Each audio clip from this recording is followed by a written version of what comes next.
դուք հայտարարել եք, որ ձեր թիմը, ձեր կուսակցությունը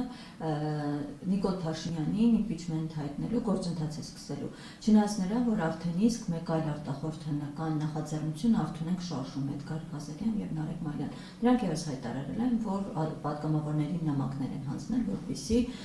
նման գործընթաց սկսվի։ Նաեւ հայտարարել եք, որ վարչապետի թեկնածուն մի քանի օրից արդեն կհայտարարեք։ Հիմա հաշվի առնելով, որ երկու զուգահեռ գործընթացներ են սկսում, ըստեյության իմաստը պահանջը նույնն է։ Չեք կարծում, որ իրար հակասում է այս երկուսն առումով, որ եթե մի գործընթաց է սկսվում, ավելի լավ չէ միասնական գործընթաց լինի, քան այսպես առանձին փոքր խմբերով նույն պահանջով գործընթացներ։ Բայց ասենք մեր նախաձեռնությունը պայմանավորված է Արթունենք շարժման, այսպես կոչված, պատգամավորներին հասցեագրված դիմումներով, նամակներով։ Այսինքն նույն շրջանակներն են։ Այսինքն չէ, մենք իրենք դիմել են բոլոր պատգամավորներին, այդ թվում նաև ինձ, եւ սա մեր արձագանքն է, հետեւաբար ոչ մի որևէ հակասություն չկա։ Հիմա եթե Կարողապետայի իրենք տեխնացու առաջադրեն եւ իրենց տեխնացուի շուրջ լինի կոնսոլիդացիա, թող լինի, ով բան ասում է, դեպքում մեր մոտ չի հաջողվի, բայց հստակ ամենապատասխանատվությամբ ասում եմ, որ սա արձագանք է պարոն Էդգար Ղազարյանի եւ Նարեկ Մարյանի նախաձեռնության, սա արձագանք է այդ նախաձեռնությանը եւ ոչ մի նպատակ չունենք խանգարելու, մենք գտնվում ենք մեր միջ այդ առանց հայտարարությունների շրջանակներում, որ չենք միանալու Ռոբերտ Քոչարյան Սերժ առանցքի շուրջ հավաքված քաղաքական ուժերին, հետեւաբար այս կոնտեքստում մենք ցանկացած պատրաստ ենք։ Այսինքն սպասում եք, որ նրանք ձեզ կմիանան։ Եթե դուք ասում եք մենք չենք միանալ նրանց նախաձեռնությանը, սպասում եք ձեր Այո, մենք ակնկալում ենք պահանջը չի, դա մեր կոմից ասենք նախաձեռնությունն է, այո, մենք ակնկալում ենք, որ իրանք կարող են պատահել ստորագրությունով բանան օժանդակել այս նախաձեռնությանը։ Բայց եթե Արթունենք շարժման տեխնացուն այնպեսին լինի, որը կոնսենսուսային լինի, չեք միանալ նրանց։ Այսինքն կապ չունենա դիմադիր ուժերի։ Եթե մենք վստահ լինենք, որ Արթունենք շարժման տեխնացուն դա չի հանդիսանում Ռոբերտ Քոչարյան Սերժ Սարգսյան առանցքի շուրջ գտնվող քաղաքական ուժերի տեխնացու, թեկուզ ընդհանրապես ոչ երևացող վստահենք, կարող է միանանք եւ ընդունելի համարենք, կարող է միանանք, դա չեմ բացառում։ Այստեղ բայց բանը խնդիրը ուրիշ է, մենք հիմա ասենք խոսում ենք, չէ՞, քաղաքական գործիչների հետ, որոնք քաղաքական գործիչներ կան, որոնք իրանք են նախաձեռնություն ցուցաբերել։ Մենք զրուցում ենք, մենք հիմա չենք կարող ասես մեխանիկական մոտեցում ցույց տանք։ Մենք կարող ենք որևէ քաղաքական գործիչ, որը շատ լավ ներկայանա եւ այդ ստորագրությունները հավաքվի եւ հաղաչի մզորել, ասենք թե հաջողություն լինի, հաջողվի այդ գործընթացը, քաղաքացիական պայմանագրի խմբակցությունից միանան անհրաժեշտ թվով պատգամավորներ եւ impeachment-ը տեղի ունենա ու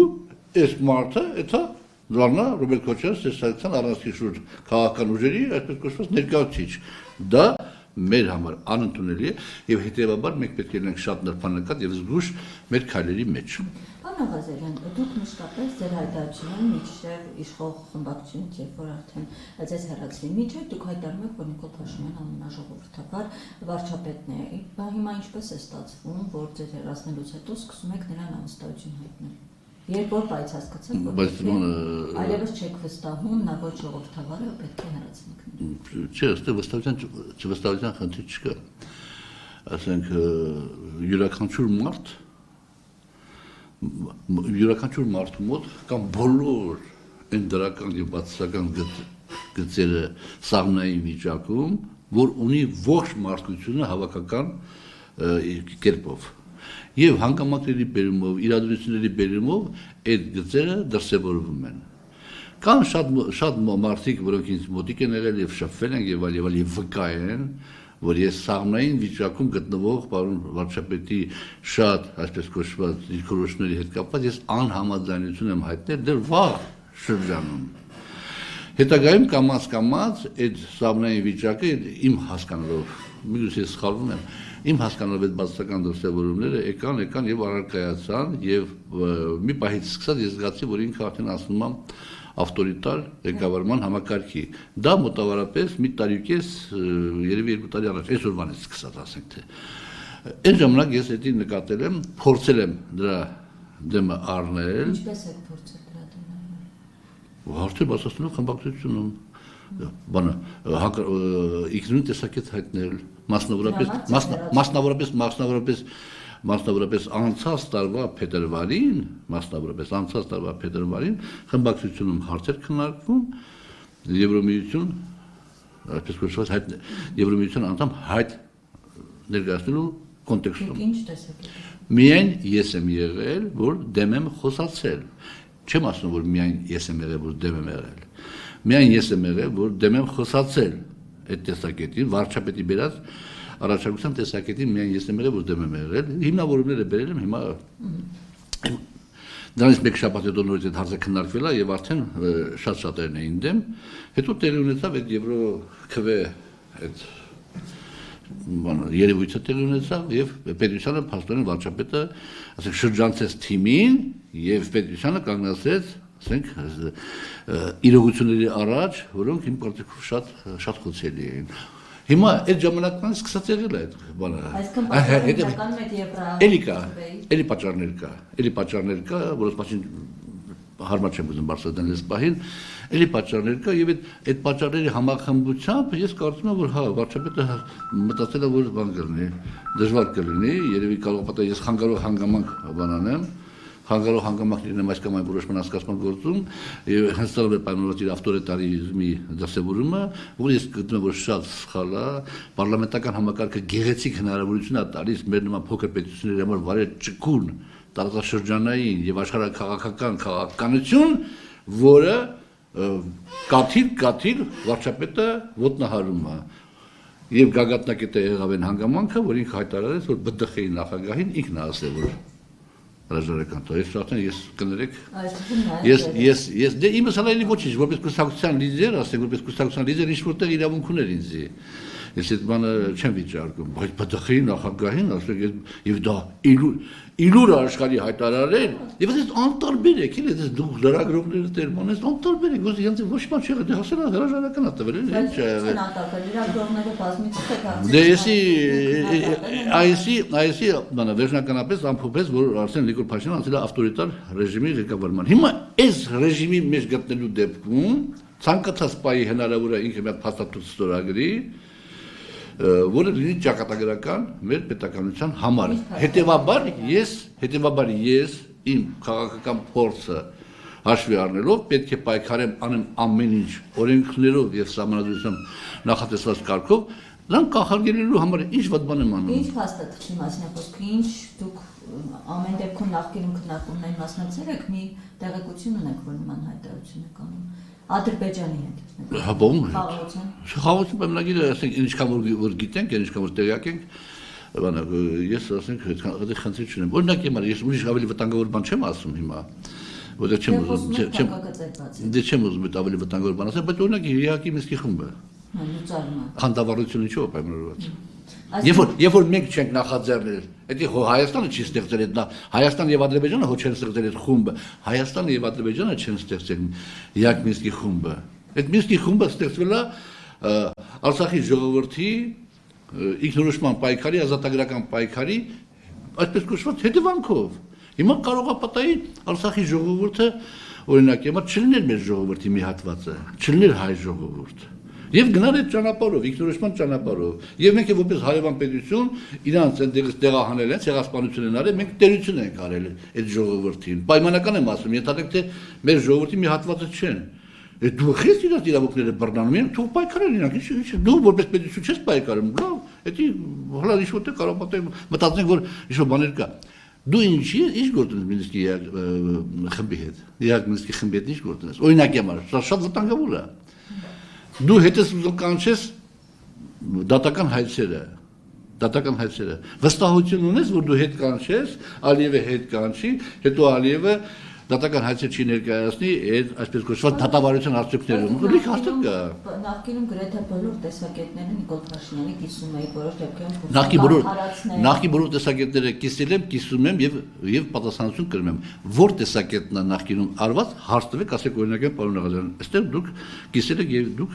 բան եք արել, հիմա ուրիշ բան եք ասում։ Ասեք օրինակ։ Դե օրինակ, երբ որ մենք նախկին զրույցներ ենք ունենում, թե Արցախի հայաթափման հետ կապված, թե ցեղասպանության։ Օրինակ, ես ինչ եմ ասել, որ դեպքում ես ինչ եմ ասել։ Ասեք ես ասեմ։ Հիմա բարձ հայերենով ասում եմ, Արցախի այս պահին պետության քաղաքականությունը Արցախի հետ կապված ես լիովին կիսում եմ։ Բացի Իրաքի Միսկի խմբից, այս հալավոր, եթե այդ բանը չխորարով մանրամասների մեջ, խնդրեմ, ինչ հարցեր կա։ Օրինակ ինչ հարցեր կա, որ ասենք ես այն ժամանակ ասել եմ։ Ես վարչապետից շուտ եմ ասել, որ Կիլիկյան իմ հայրենիքը չի։ Ինքը կմկմավալով ասել, Էստյանով ասել, հիմա մի րոպե, Գովալյա դե Գովելի փաշ չի, դա արդեն ուրիշ հարց է, բայց այն որ իմ գիծը, տեսակետը այն գլխից գալիս է եւ շարունակվում է, դա ուրիշ հարց է։ Հիմա որ վարչապետը անընդհատ խոսում է, բանը իրական Հայաստանի մասին, բան ուզում հասկացնի, բան ուզում սովորացնի, չգիտեմ, բայց այն ժամանակ պատերազմից հետո ես եմ ասել, բանը Քարվաճարը երբեք հայկական չի եղել։ Ես եմ ասել, որ ոչ մեկ սա փախած էին։ Ես եմ ասել եւ տեր եմ հիմա եմ ասում, ուզում ես ինձ գնդակահարի, ուզում ես սկզբից Նիկոլին քարատի, հետո ինձ քարատի, ուզում ես սկզբից Նիկոլին կախի, հետո ինձ կախի։ Ես այդ խոսքերից տերն եմ, որտեղ է հակասությունը։ Ասենք այդ հպարտությամբ եք։ Այո, ես հպարտությամբ եմ ասում, ես հպարտությամբ եմ ասում, Կիլիկյան իմ հայրենիքը չեմ համարում ես։ Ես իմ հայրենիք համարում եմ Վանը, ես իմ հայրենիք համարում եմ Ղարսը, ես իմ հայրենիք համարում եմ Արցախը։ Կիլիկյան ես իմ հայրենիքը չեմ համարում, որ այսօրվա ուժեղ տղերքը ոչ թե Վախենան Աղազարյան Հովիկից եւ Նիկոլ Փաշինյանից փախնեն այդան հերուներում Կիլիկյան ստեղծեն, այլ Հովիկ Աղազարյանն եւ Նիկոլ Փաշինյանն ռադանեն իշխանությունից եւ փրկեն Հայաստանը։ Ինչ բարդ բան կա դե։ Ո՞վ պետք է փրկի Հայաստանը, ովքեր են։ Այն տղերքը, որ ժամանակին փախան գնացի Կիլիկիա ստեղծեցին, այդ մարդիկ։ Այն տղերքը, որոնք ժամանակին փախան, անձնական, մերկանտիլ շահերից ելնելով փախան գնացին Կիլիկիայի հանրապետություն ստեղծեցին, եսի որտեղ։ Թոմնային, երկրի տերություն անեին։ Հիմա ես եթե ասում եմ, որ ինձ ուժեղ տղերքը, երիտասարդներ եւ ոչ երիտասարդներ, Աղազարյան Հովիկին եւ Նիկոլ Փաշինյանին ռադանեն իշխանությունին եւ Հայաստանը փրկեն, չեթան Լոս Անջելեսում Հայաստան ստեղծեն, չեթան Կալուգայում Հայաստան ստեղծեն, ինչ ված բան եմ ասում որ։ Դե կան տարբեր ուժեր, որոնք փորձում են։ Դե թողնեն։ Հեռացնեն ձեզ եւս դեմեն։ Իհարկե կան, իսկ ով ասում որ որևէ մեկը միշտ ճիշտ է։ Թողնեն, ես դեռ եմ ասել, Կիլիկյան իմ հայրենիքը չի, մինչև 27 տարեկանը երգը լսել եմ, երթամ հասնեմ իմ Կիլիկիա, ես լացել եմ։ Որտեւ չէի հասկանում։ Իսկ հետո մեծացա, հասկացա որ իմ հայրենիքը, ինքը Կիլիկյան իմ հայրենիքը չի։ Մենք հա վերացականով ապրել ենք, հիմա բանա, հետո էլ խնդիրներ արածություն։ Ես որ բանա, այդ իմ երեկվա կիսվածքի մեջ եւ այսօրվա կիսվածքի մեջ եթե որևէ հակասություն գտնեք, ես շատ Դե ասում եմ իսկ մենք Նիկոլ Փաշինյանի հետ իրական Հայաստան, որտեղ մեկ էլ ինքն է նման բաներ Ես չեմ կիսում Նիկոլի ասած իրական Հայաստան թեզը իմ համար նույնն է թե որ ասել որ արևը պետք է դուրս գա արևելքից մայն մտնի արևմուտքում այդ տրիվիալ բանը իսկ պետք չի արվուցիլգու բանանել Թուրքիային կոտորի Ստամբուլը դարձնի Արյանցով Ղարսը բանը վերադարձնի ոչ չկա դեպի մարդ դաշնակցության մեջ չկա դեպի մարդ հետևաբար ինչ իմաստ ունի իրական Հայաստան